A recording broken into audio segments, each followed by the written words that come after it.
नमस्कार, मैं हूं आपके साथ अंजलि आनंद और आप देख रहे हैं न्यूज 24। इंडिया की कोऑर्डिनेशन कमेटी की मीटिंग से जुड़ी इस वक्त की अहम खबर आपको बता दें। मीटिंग में सीट शेयरिंग के फॉर्मूले पर चर्चा संभव नहीं है। सूत्रों के हवाले से बड़ी खबर आ रही है। राज्य स्तर पर चुनाव की रणनीति पर होगी चर्चा। कोऑर्डिनेशन कमेटी की बैठक में शामिल नहीं होगी टीएमसी। शाम 4 बजे में आपको बता दें कि बैठक होनी है। शरद पवार के घर होगी मीटिंग। जेडीयू की तरफ से संजय झा होंगे इस मीटिंग में शामिल। सूत्रों के हवाले से बड़ी खबर यह है कि सीट शेयरिंग को लेकर आज मंथन नहीं होगा। ऐसा माना जा रहा था कि सीट शेयरिंग को लेकर चर्चा संभव हो सकती है। आपको बता दें कि इस बैठक में टीएमसी की तरफ से कोई शामिल नहीं होगा। मीटिंग में सीट शेयरिंग को लेकर चर्चा संभव नहीं। सूत्रों के हवाले से बड़ी खबर। राज्य स्तर पर चुनाव की रणनीति पर होगी चर्चा। कि जो बैठक होगी उस पर जो एजेंडा होगा उस पर बातचीत की जाएगी, तो उस पर कोई दिक्कत वाली बात नहीं है। और हमने पहले भी कहा है कि भाई जो भी होगा, विपक्ष की तरफ से जो भी उम्मीदवार होगा वो आज के प्रधानमंत्री से ज़्यादा ईमानदार, सच्चा और जनता के प्रति जो होगी उसकी भावना तो ज़्यादा होगी। आज की कोऑर्डिनेशन कमेटी मीटिंग में बहुत सारे महत्वपूर्ण मुद्दे हैं। मसलन यहाँ से आगे कैंपेन कैसे चलेगा, रैली का क्या होगा चरित्र, कौन कौन से मुद्दे हमारे वैसे प्रबल मुद्दे हैं जिसे हिंदुस्तान में बिसरा दिया गया।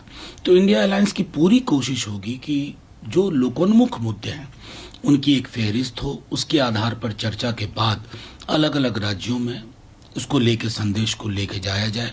वही मीडिया के लोगों के लिए भी टॉकिंग पॉइंट हो। इन सब संदर्भों में आज बातचीत होगी मुकम्मल। कोई ना कोई फॉर्मूला जो है ये सारे दल निकालेंगे और उस फॉर्मूले के बेसिस पे या कोई पुराने एक्सपीरियंसेस के बेसिस पे सीट शेयरिंग होगी।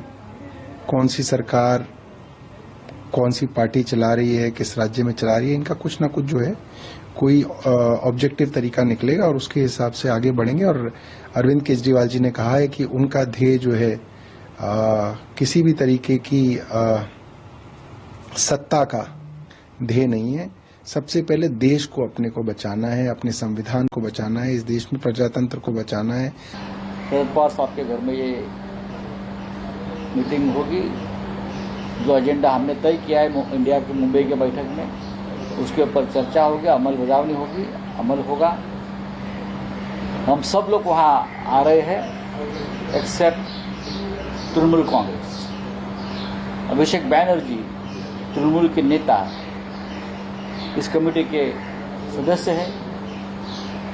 अभी मेरी उनके नेताओं से बात हो गई, लेकिन वो नहीं आ सकते। इसलिए ईडी नहीं चाहती, बीजेपी नहीं चाहती, केंद्र सरकार नहीं चाहती कि अभिषेक बैनर्जी दिल्ली में पहुंचे और इंडिया के कोऑर्डिनेशन कमेटी में उनका सहभाग हो। आज की ही तारीख उनको ईडी का समन्स है और बुलाया गया है। तमाम जानकारी के साथ हमारे साथ ऋषिकेश लाइव जुड़ चुके हैं। ऋषिकेश, देखिए सबसे बड़ी बात यह है कि आज जो बैठक होनी है कई मायनों से महत्वपूर्ण।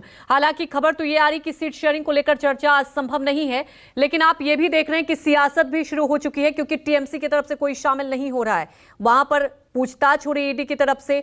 क्या आपको लगता है कि आज की बैठक में क्या कुछ रणनीति तय होगी?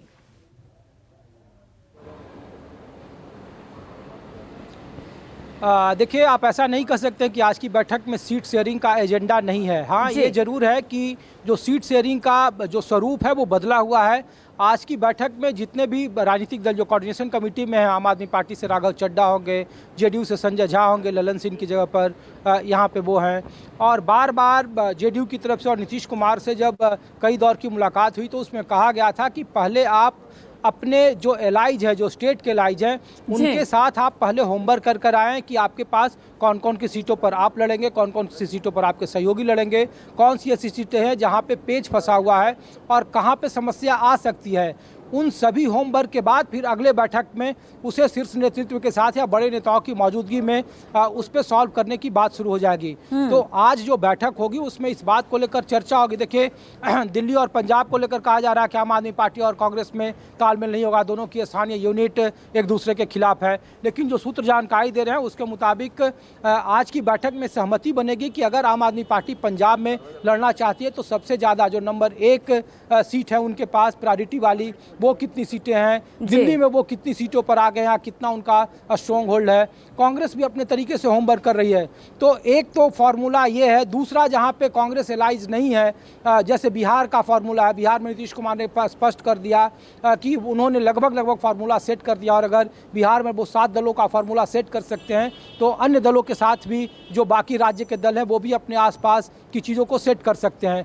दूसरा, जो संयोजक, क्योंकि कोऑर्डिनेशन कमेटी की बैठक है आज शरद पवार के घर पे, और वहाँ पे इस बात को लेकर भी सहमति बनाई जाएगी कि जो संयोजक बनाने की प्रक्रिया थी, जो चेयरमैन बनाने की प्रक्रिया थी, उसे टाला जाएगा। 4 राज्यों के विधानसभा चुनाव के नतीजों के बाद उस पर काम सहमति बनाई जाएगी। जी, अब देखने वाली बात है कि देखिए अहम बात यही है कि राज्य के स्तर पर कैसे आने वाले वक्त में सीट को लेकर चर्चा होनी है। आज एक रणनीति तय की जाएगी। हमारे साथ जुड़ने के लिए आपका शुक्रिया।